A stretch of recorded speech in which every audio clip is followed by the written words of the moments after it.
Jaganmohan Reddy Pulivendula MLA Jaganmohan Reddy నీకు సిగ్గనిపించట్లేదేమో కానీ ప్రజలందరూ కూడా చూసి సిగ్గుపడుతున్నారు. ఎందుకంటే అసలు ఎందుకు ఓడిపోయాము అన్న దాని గురించి వాళ్ళు చర్చించుకోవడం పక్కన పెట్టండి. ఎందుకు ఓడిపోయారన్న సంగతి వాళ్ళందరికీ కూడా తెలుసు.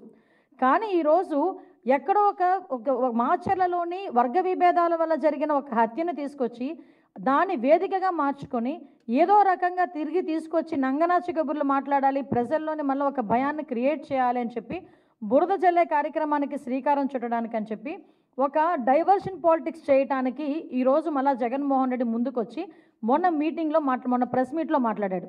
నిజంగా చెప్పాలంటే జగన్మోహన్ రెడ్డి ఆ రోజు మాట్లాడిన మాటల్ని బేస్ చేసుకొని ఈరోజు గవర్నమెంట్ ఎందుకు అతని మీద చర్యలు తీసుకోకూడదు? ఎందుకు నేను ఈ మాట మాట్లాడుతున్నానంటే ఆ రోజు జగన్మోహన్ రెడ్డి మాట్లాడుతూ చాలా ఎలిగేషన్స్ చేశారు. ఆ ఎలిగేషన్స్లో సుమారుగా 36 రాజకీయ హత్యలు జరిగినాయి ఈ 45 రోజుల్లో. దగ్గర 300కి పైగా హత్యాయత్నాలు, 35 ఆత్మహత్యలు అని చెప్పి ఏదో 560 చోట్ల ప్రైవేట్ ఆస్తులను ధ్వంసం చేశారని రకరకాలైన ఎలిగేషన్స్ అనమాట.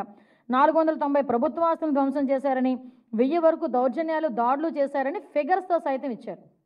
వీటన్నిటి గురించి పక్కన పెట్టు. 36 రాజకీయ హత్యలను మాట్లాడు. నీ దగ్గర డేటా ఉందా? డేటా ఉంటే నాకు ఇవ్వండి ఒకసారి. యాజ్ హోమ్ మినిస్టర్గా అడుగుతున్నాను నేను. నీ దగ్గర నిజంగానే 36 రాజకీయ హత్యలు జరిగినాయి అని చెప్పి నీ దగ్గర కనుక డేటా ఉంటే ఇవ్వు. డేటా లేకపోతే ఎందుకు అలా చేసావు? నీ మీద ఎందుకు చర్య తీసుకోకూడదు పులివెందుల ఎమ్మెల్యే జగన్మోహన్ రెడ్డి నీ మీద? ఎస్, ఒకసారి చెప్పాలి. 36 రాజకీయ హత్యలు కాదు, అసలు యాక్చువల్గా రాజకీయ హత్యలు అని చెప్పి ఇతను మాట్లాడుతుంటే రాజకీయ హత్యలు జరిగినవి 4. మీకు ఇంకో విషయం చెప్పనా? నేను ఇది ప్రజలకు చెప్తున్నా, జగన్మోహన్ రెడ్డికి చెప్పాల్సిన అవసరం లేదు. ఎందుకంటే జగన్మోహన్ రెడ్డికి విషయం తెలుసు.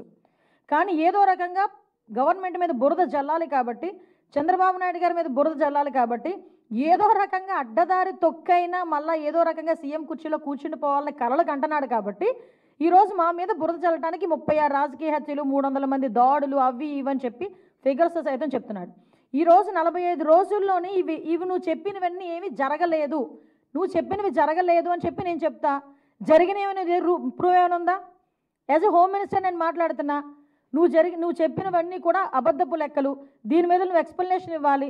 దీని మీద నేను కేసు పెట్టాలనుకుంటున్నాను. ఎందుకు కేసు పెట్టకూడదు? ఎందుకు చర్యలు తీసుకోకూడదు జగన్మోహన్ రెడ్డి మీద ఈరోజు ప్రభుత్వం మీద? అప్పుడు నిజంగా జరిగిన ఇన్సిడెంట్లే రంగనాయకమ్మ గారు జరిగిన ఇన్సిడెంట్ అమరావతి గురించి ఒక చిన్న పోస్ట్ పెట్టారని సిఐడి వాళ్ళని పంపించి ఆవిడ వయసును కూడా పక్కన పెట్టి వాళ్ళ చేత విచారణ జరిపించి సిఐడి ఆఫీసులో కూర్చోబెట్టి విచారణ చేపట్టావు.